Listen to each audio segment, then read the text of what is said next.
quiet weekend before Beaverfest, so I'm going to take advantage and do a little comparison between the Mr. Clean, which is 1999 Shane Benedict back when Perception Whitewater was still a thing, versus a modern slice boat, which is super similar, which is the Jackson Mixmaster.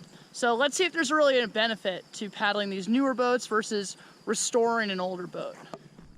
Well, it's finally happened. Retro boats are in.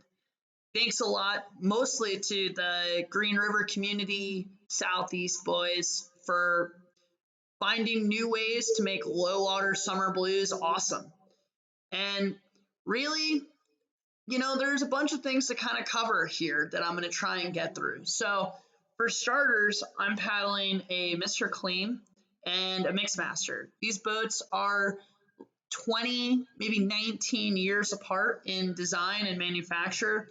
So just right off the bat, the boat I'm paddling does not have any of the original outfitting inside of it.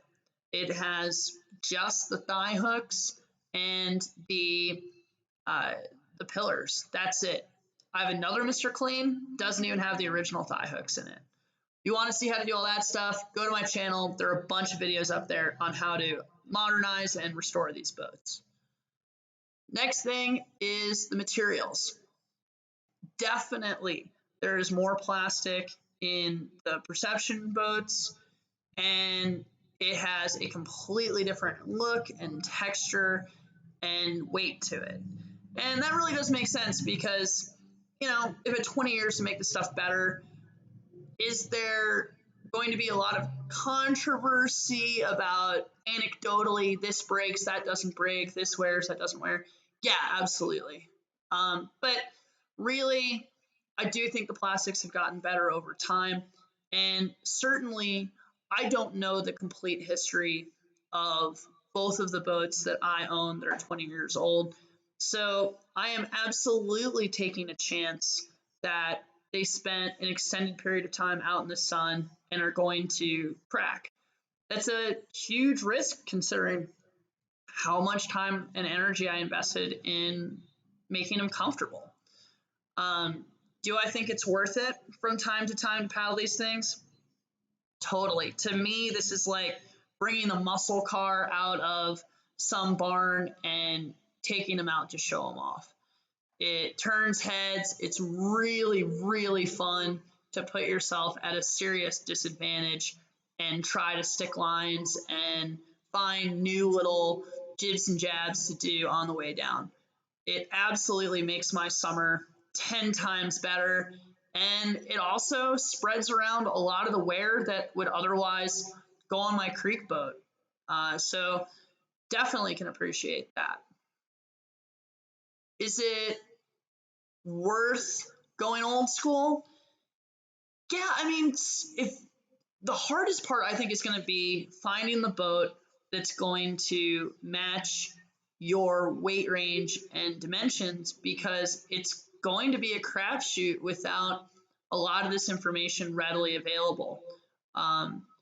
You can ask around and try and figure it out, or you can try to at least sit in this boat in the water before you buy one of these things used, but that's probably a long shot. You're probably just going to have to buy it on site and take your chance.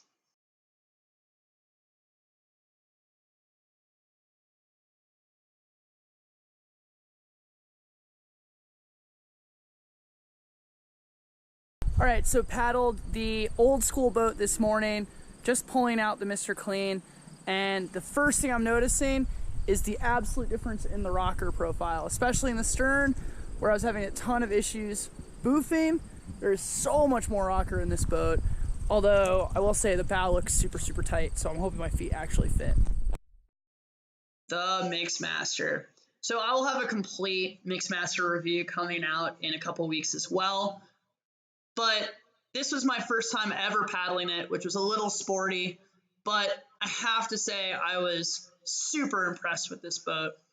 At 7.5 feet, it's a little bit shorter than the old school boat I chose, but generally speaking, they're very similar. This is an EJ design, And EJ also made a ton of slicey boats for Wavesport before he broke off and started his own company. And many of them are very well known. One of the things that he's definitely known for are these leg pockets. And the leg pockets made this boat, A, super slicey, but B, not the most comfortable at times if I couldn't get positioned just right. And definitely there were a couple moments where we are sacrificing so much to have no volume that there's now suddenly no pillar in the front. In my Mr. Cleans, they managed to make a pillar that was maybe only an inch or two high, but it was still there from the cockpit rim all the way to the front grab handle. And what that meant was that the boat couldn't crush. At a number of points, I felt this boat crush on my feet, and that has been a serious safety hazard for a lot of people who are bringing slicey boats into technical whitewater. And that certainly gave me some misgivings and makes me worry a little bit when I take this boat out. It is something, though, that you could fix with your outfitting. Putting a really solid foam block in the front would have dealt with that.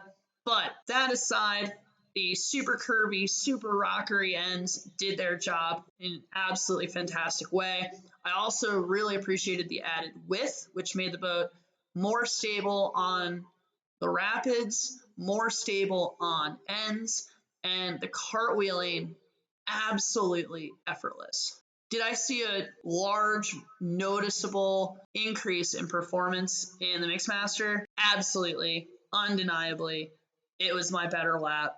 You can watch this again, do a side-by-side, but I don't think that there's a whole lot of argument that we're putting out better boats than we did 20 years ago.